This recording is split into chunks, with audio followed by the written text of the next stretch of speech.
I'd like to do with the time that I have with you is to probably try to accomplish two things. One, in 32 years, I've certainly been around the block in this industry. And I'd like to share with you, first of all, how I started, how bad it was, the worst thing that ever happened to me in network marketing, what I needed to learn to shift from not so good to really knowing what to do. Would that be of interest to you? Now, as a teacher, I've been teaching. Some of you may know I'm a former university professor in the field of psychology and sociology. And as a teacher, I always try to give my students things that could shift them from where they were in life to a new place that they wanted to be in life. Well, let me tell you what I know about human nature. Most people will not. Isn't that unfortunate? What I'm going to say right from the beginning, it's not that you don't know what to do, it's that you know what to do, you just won't do it. How truthful is that for most people? So let me start by telling you my network marketing story. There was an associate dean that worked with me that reported to me, and at this time I was a dean of a senior college of business. And he told me that his wife had a silly little business. Now, this is 32 years ago. So he represented his wife's business as being silly. Now, we would not have 9 children if I suggested to my wife anything she was doing was silly. So he said, my wife, Patty, is having one of her meetings on Monday night, and she'd love for you to attend. And after him disclosing the silly little business aspect, what would you do? You're thinking, man, that's wonderful. I can't wait to get there. So I made an excuse like I was busy, whatever. Now we're going to teach you right from the beginning what happens when you're persistent. That was the first week. The second week, he came at me again. He always got me when I was at the drinking fountain because I couldn't answer fast then. And he told me again about his wife's having her meeting. Would you please come and attend? She'd love you to attend. I made up another excuse. Now it's the third week. I made another excuse. The fourth week, I made another excuse. The fifth week, I made another excuse. Now I'm going to tell you something right now. About 90% of the people in this audience were probably gone and never thought of me again after the first or second. Are you learning anything? On the 6th invitation, I ran out of excuses. So I said, okay, I'll come this evening. I went home, and I said to my wife, we're going out this evening. And on the amount of money we were making, that meant the Spaghetti Palace, $1 a meal, all you can eat. And she said, where are we going? I said, we're going to Patty's got some kind of a business meeting, and she's invited me to go over there. Why don't you come along? And she said, doesn't Patty sell soap and pills? I said, I'm not sure what Patty sells. I said, but I'm not interested anyway. And she said, well, why don't you go ahead alone? I'll stay home with the children. And I said, fine. And I got out and I got in my car. And just as I was ready to leave, she came to the back door and she gave me one of these. You guys know what that means. Hold it. I got something to say. So I rolled down my window. Did you notice I didn't give it one of these? I rolled down my window, and I looked out. I said, yes. And she said, remember, George, college deans do not sell soap and pills. What an encouraging way to go, huh? But I wasn't interested anyway, so that was good advice. I'm driving to the meeting, and as I was driving and getting closer to their home, I started to pray a little bit, and here was my prayer. God forbid any faculty member I ever worked with be at that meeting tonight. Did I have a problem? I had a huge ego problem. After all, selling was so undignified for a professor. No, you just have title and no money. So I got to the meeting. Things got worse.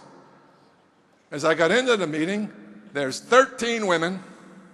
A guy about this high looked 100 years older than me, and me. Now, you can imagine me trying to hide. I went to the back of the room. Think of this. That was like trying to hide a pregnant elephant on a tight wire. So I sat back there, and they started talking about their product. And I said, thank God I'm not interested. This pill makes you jump higher. This pill takes care of arthritis. This pill you need for this one and that one. And then finally they put a little green bottle up, and this is nature's scrub brush. I said, this ought to be good. Yeah, you take it every day and it detoxifies the body. You got the picture? It's going to make you normal. Boy, I couldn't wait to get started. Well, the meeting went on. They were done with the products, and I was delighted to know I wasn't interested in a single thing. And then that little guy that looked 100 years old, he got up, and this man changed my life. He got up and he said, my name is Armand. I'm from Canada. I work in a factory in the United States for 35 years. And I make a brake shoe for automobile. And I retire. I'm now 72-year-old, and I retire when I'm 65. And one day I'm 69, 68, 69, and my wife, Peggy, she come to me and she say, Armand, you must go back to work. I said, Peggy, I work all my life. What do you mean go back to work? Why? Because we are still alive and we are running out of money. That was a human interest story to me, and I kind of liked this guy. I didn't know what he was going to say next, but I kind of warmed up to the vulnerability of his story.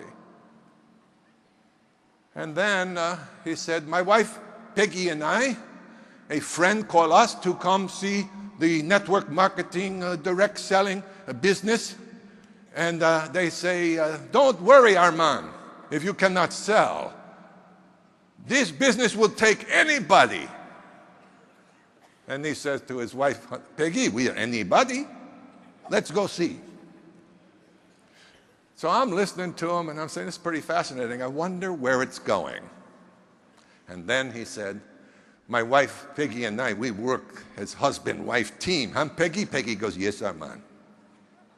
And today, 3 years later, we earn $10,000 a month. I almost fell off my chair. That was more than 3 times what I was earning, and it took me many years to qualify to earn it. The guy went to 5th year education, 5 years of formal schooling. He didn't speak the Queen's English. He was in a foreign country for him. He started a business at 69 years old. And at 72, he was earning 3 times a month more than I was. All of a sudden, whatever that stuff was on the counter that I didn't like, I was warming up just a bit. Well, I'm going to give you your PhD in network marketing right now if you're ready for it, because this is when he gave it to me. Are you ready for it? After the meeting ended, he went up to that table, and he had 2 shopping bags, one inside another. This was the level of sophistication for $10,000 a month. And he started putting those products in those 2 bags. And I went up to him, all the ladies left. And I said, Armand, my name is George Zaluki. I said, God, I am impressed. That was clearly a euphemism for I am jealous. I said, can I ask you a question? He said, yes, you can ask me a question. I said, tell me, how can a guy like me who's only been a teacher and a coach get into this thing, network something, and make $10,000 a month? Now, why did I ask that question? Why do you think I asked that question? Because that sounded good to me. Does it sound good to you? Well, why don't you ask for what you want in life instead of praying all the time and wondering whether it's ever going to come to you? Prayers without works mean nothing. Faith without works means nothing. So, oh, he said, big man, you would like to earn $10,000 a month? I said, yes, that would be nice. He stood right in front of me, and he was about this high, I swear. I'm big, but this guy was small. And he's looking up like this, and he said, I ask you a question, big man. Listen to the question. Listen to it.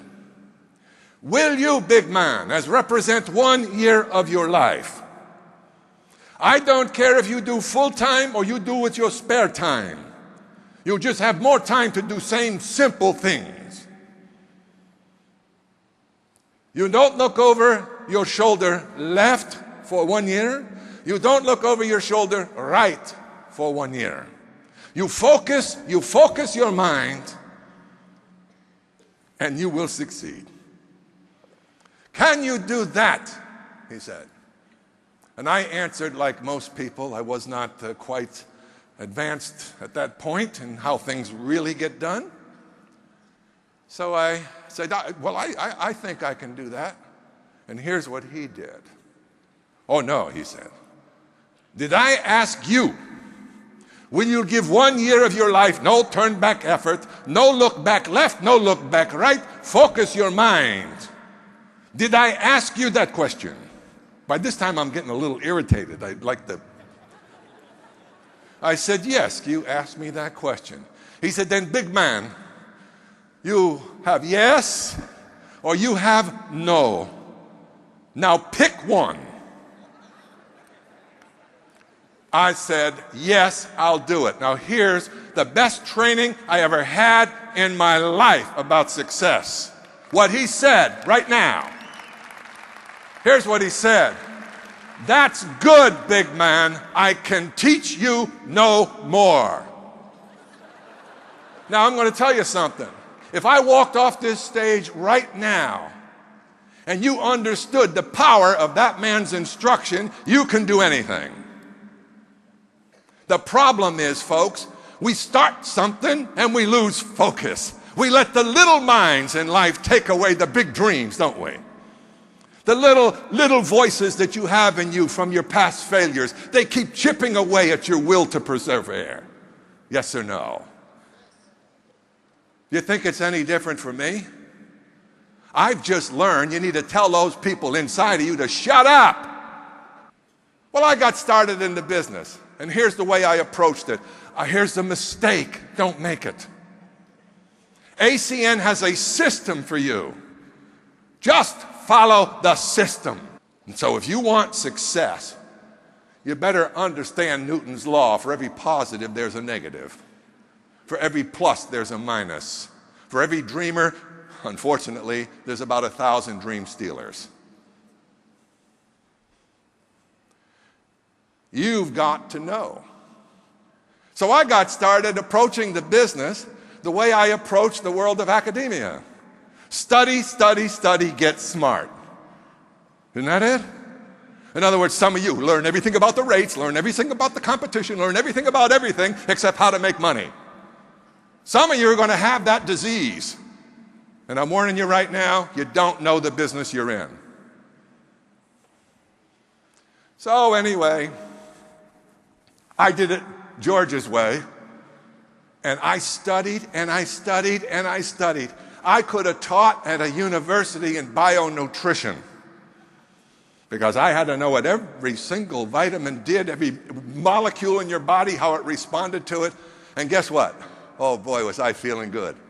Because I could go into a home night after night, and if there were 10 people in that home, 8 would buy product.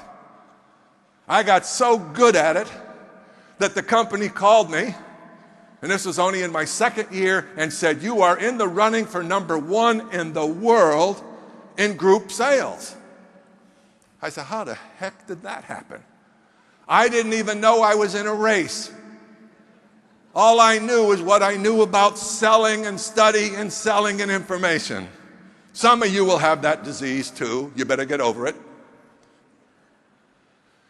And then I learned about how full of beans people are. See, I used to believe when you had kind of surface relationships with people, colleagues around you, where nothing's ever tested, you all moan about the same things. Okay, you all share the homogenized life of mediocrity. You see, I had to learn that as you get closer to people where commitments are made or broken, where words are kept or unkept, people reveal themselves. And boy, you can pretty quickly sort who's real and who's not real. Well, I had my group. I had 5 representatives in my group. I had sponsored 5. And every Saturday, we had a breakfast. And every Saturday, I'd get up and motivate my team. Didn't do any good. Every Saturday, they waited for me to do it again. And then every Saturday after that, they waited for me to do it again. And whenever they needed a presentation, they called George. Come on over to my friend's house and sell them some vitamins. And old dumb George would just go right ahead and work like a mule. And they'd buy the product. And my group sales just kept beaming. But I wasn't making any real money. Here's the next thing I did. In case you think this is just going to fall your way, I'm giving you a short course on how to get there faster. Then I'd say to my group, hey, guess what? They said, what? There's a lady in Chicago that's speaking next Saturday, and she's selling the cosmetic line. You know what I heard from all 5 of them? Well, we ain't going to sell none of that stuff. I said, wait a minute. Are there women in the world? What happens if a husband joins us and the wife wants to sell cosmetics? Come on, guys, let's go. Plus, we'll learn how she's doing it. Guess what? Here's what I would hear. Oh, you're going to drive 265 miles one way, go to a meeting, and come back 265 miles? You're going to buy us lunch? Sickos. Losers. They don't understand how the world works. You got to give before you take. It's a law of the universe. It's a forgotten law for all too many. What's in it for me? It's got to go out before it comes in. And I'll give you some news. What you're putting out is going to come back. It's a discovery of life when you recognize where you are is where you thought yourself to be. There is no action in humanity that is not first stimulated by a human thought. Therefore, you create reality by your thinking, which means your reality is being created in an ongoing fashion, moment by moment by moment, because your thoughts determine what you understand and see. Yes or no?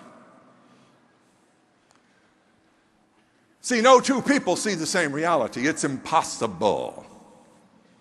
Because all of us have different backgrounds, different intelligence, different educations, different upbringing, different cultures. Think about it. Those are the filters in your life for what you see in the present moment. So you don't see real reality. You see what you think is reality, and so do all of us. Now, once you learn that, do you understand that you are a creator of your life? Through the medium of your thoughts. Your thoughts will evoke your feelings. Your feelings is reciprocal and will evoke more thoughts. So what if your feelings are negative? What if your feelings are full of doubt and confusion? What do you think your thoughts are going to be in the cycle of feedback? It's going to make you powerless. So you need to, if you want to change your life, you have to understand, you have to change your thinking. Can you get it? Yes. It's amazing that great teachers, great philosophers, great religious leaders through all of history have taught us about the power of the nature of our thoughts. And we go right through life with habitual negative thinking, not knowing the consequence that follows. Whether you think you can or whether you think you cannot, Henry Ford said, you are right. Milton, the mind is its own place. It can make a heaven of a hell and a hell of a heaven. The mind. Aristotle said this. He said, success and excellence is a habit. Is a habit. What kind of habit? The habit of developing right thinking over a period of time that you do right things. Dr. William James, the father of American psychology, said it this way. A human being can alter the circumstances of their lives by altering their attitudes of their minds. How many times do we need to hear it before we get it? And yet, we will allow our minds to be reduced to the lowest common denominator of inspiration which surrounds us. Negative, negative, negative. This world is full of people who, if you gave them a donut, they'd first try to eat the whole. I'm sorry, but I'm going to be direct with you. If you want to win, you need to change. If you're winning now, you probably have figured it out. I'm going to ask you a question. Why do you think 5% of the people in the world own 95% of the wealth? Did you ever ask that question? Well, here's what most people, they're lucky, they were born into it, they're more smarter than I am. No, not the case. No. You want to take and observe it? Why don't you observe the 5%? That'd be a starting point, wouldn't it? The 5% don't stop after 9 or 10 hours. They know that the number one asset for wealth is time. Time! That's the one resource every one of us has equally. The 5% are visionaries. They're willing to do over and over again simple things to amass a fortune. They're willing to wait, they're willing to sacrifice, and if you're not willing to do it, it isn't going to happen. You don't need another motivation talk. Haven't you had plenty of those? How have they worked so far? We need a transformation in how we think. We need new ideas. The only way the will is moved to something great is with a better idea to draw it forward. That's why you need to have goals. You can't hit a ball that you're not aiming at. You can't bring something into your life that you don't passionately want in your life. This world responds to passion. And we're so cool, huh? We walk around looking good and we're frightened to step out and speak to somebody and offer them something of value. Back to my story. The transformation in network marketing. I went to hear a guy who was making $8,000 a month. I thought God didn't even put that much money in anybody's pocket a month at that time. I got to go hear him. The guy's up on stage, they introduce him, he's a carpenter, building houses. And he does this business and he's making $8,000 a month. I said, oh no, there's no way I'm not talking to him. So I got a hold of him when the meeting ended. I introduced myself. I said, listen, I just want 5 minutes, please. Why did I do that? Because good, successful people are nice people. You will find that out. They're willing to help someone else come along too. So I said, please tell me, how do you do it? $8,000 a month. Here's what he said. George, he said, let me ask you something. Why don't you tell me how you do it? I wasn't expecting that. And then I proceeded to say, wait till he hears my brilliance. And I started to tell him all about every product, and he just went like this. He said, George, you seem like a nice guy, but you're never going to make any money in network marketing. Hear the word? What was the word? Telephone sales? Vitamin sales? What was the word? Let me hear what the word was. You're not going to make any money in network marketing. Do you know that's what you're in? Some of you don't. You're in the business of helping people improve their lives. And it just so happens that we use the telephone products as a medium to transform lives. Leadership, inspiration. So the next thing I got was, you don't do network marketing, George. I said, what? You're never going to make any money until you understand the business you're in. The business you're in is to understand what's out in this world today. There are people struggling, trying to pay their bills. There are people in jobs they hate. And he said, don't get wrapped up in that. Lose your knowledge about bionutrition. I thought to myself, wow. He said, learn how to help people improve their lives through this medium that you have here. Move forward and learn how to lead. Learn how to inspire, and most of all, learn how to serve. Learn how to serve. The happiest people in the world are the people who are servants to other people's dreams and lives. The happiest people in the world. So the starting point, if you're going to make a change in your life, is to analyze your thinking. Be truthful about the conditions in your life. Take a serious look. What if that old man were here and gave you that advice? And he said, 1 year, no turning back. Focus your mind. Don't look back left or right. Will you do that? And you said, yes. And it was for the first time in your life, a yes you would never let go of. Guess what? You won't lose. There's just too many people in this world that will respond to what we have. The problem is you're not telling it to enough of them. Are you hearing me? You get 3 or 4 no's, and all of a sudden, this thing won't work. Wimp right back into your wimpy world? Or stand up and say, if anybody can do it, I can. What is it I need to learn so I can get better? Where do I get my training? How do I come to the leaders' meetings when they put them on? How do I get on the conference calls when they're training? You see, that's what you need to do. It's a component. It's a necessary element of your growth. What are you reading?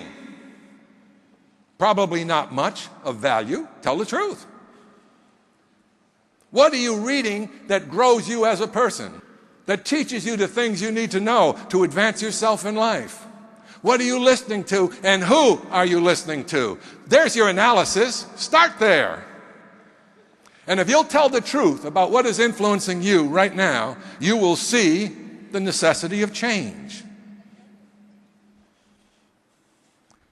Success is not something to take for granted. And a lot of people, they reach a certain level of success and they actually believe they have arrived. And then they stop doing the things that brought them there, and they wonder why they're no longer a success. Did you hear Donald Trump, one of the wealthiest men in the world, speak about the word momentum? You work that hard to get there. I love what Artie says. Oh, you just made RVP? Great, you just started the business. Some of the RVPs looked at Artie like he was crazy. They actually thought they had arrived. Oh no, how many people in your group still aren't there? Now that's your job, isn't it? If your RVP isn't supporting you, isn't encouraging you, you should let him or her know. One other thing changed my entire career. And believe it or not, it was a cassette tape. I heard a tape that was given by a guy who was a researcher in a laboratory, a cancer researcher. And I heard him give a talk about a guy who was trying to recruit him into the company I was in. And this guy said that every time he saw this guy walk down the street, he purposely walked the other side because he didn't want to hear one more time about his great business opportunity. So I'm listening to the tape, and he said, one day I realized, he said, that things were beginning to shift in me because, you see, I would see Jim. He'd be in the restaurant sometimes, and he had a nice suit on. He never used to dress like that. He said, a year later, I see Jim in a brand new Cadillac and a nicer suit in the restaurant, looking very successful. And he said, I had a bad time. I was getting tired of what I was doing. And I thought, you know, maybe, just maybe, I should go take a look at what Jim is doing. Well, the story went on, and this guy became a huge success, and he talked about the things he had to learn coming from a professional world. Well, here's what I did. I had to look and look and look. I finally got permission to make 500 copies of that little cassette. Now my Saturday morning breakfast, here's what I did. I walked in, I had a pile of 100. And they were like $2 each, this little cassette. And I said, okay, we're going to part the waters today. I'm not working with one more of you. You might just as well quit. This guy knows what he's talking about and we don't. This guy knows how this business works and we don't. I'll just take them all. But if you're going to work with me from this day forward, we're going to put these things out in people's hands because obviously he's better than we are. We don't know how to tell it like he's telling it. Let's use it. It completely revolutionized my business. Now, how many of you have got the DVDs, the CD-ROMs? Some of you are so cheap you won't do it. And that you're going to say you want to build a business.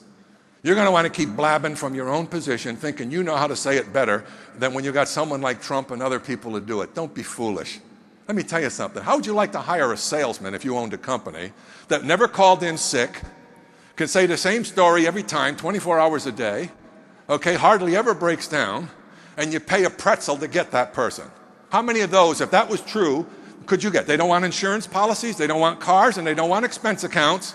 But they're going to tell that story perfectly the same way every single time. How many would you hire? See the thinking? See the thinking? And then my last part of my message is always about what I consider to be what I call the annealing cement of everything that works for the benefit of humanity. And it's one word with many dimensions. And it's called love. Old-fashioned, huh? Take a look at it. Love is soothing, it's warming, it's enriching to the spirit, the soul, the mind. It's all the things that we were instinctively and intuitively born to be in, to be surrounded with. Your natural state as a newborn infant was bliss for no apparent reason. Man, I was there this afternoon, we had lunch, and Frank and Tanya's new little baby, and I looked at that little child, and the little motions, and the little beautiful little features, and I saw the miracle all over again. And you know what went through my mind?